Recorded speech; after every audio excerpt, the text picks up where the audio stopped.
CS జైలుకే.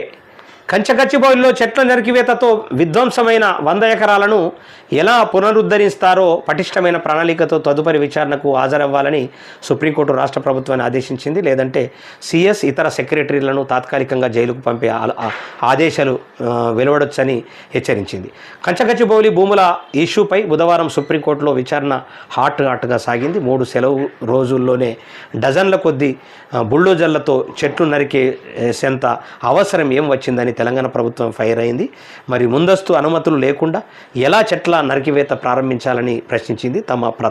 ప్రథమ ప్రాధాన్యత పర్యావరణ పునరుద్ధరణ చేయలేనని, ఇక్కడ మరొక్క చెట్టు నేల కూల్చడానికి వీలు లేదని స్పష్టం చేసింది. పర్యావరణ పరిరక్షణ కోసం తాము అసాధారణ నిర్ణయాలు తీసుకోవడానికి వెనుకడబోమని స్పష్టం చేసింది.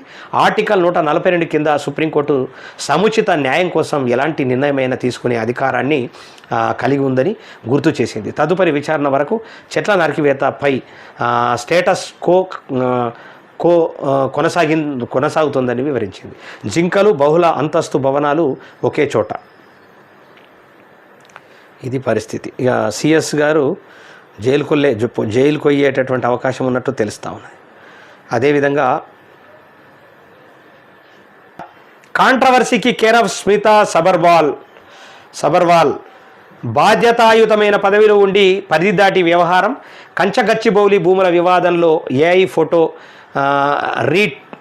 రీట్వీట్, అత్యుత్సాహంతో అనేక వివాదాస్పద అంశాలపై రియాక్ట్. గతంలో వ్యక్తిగత కేసులకు రూపాయలు 15 లక్షల ప్రభుత్వ నిధులు. ఆమె తీరుతో ఇప్పటికే పలుమార్లు ఇరకాటంలో సర్కారు.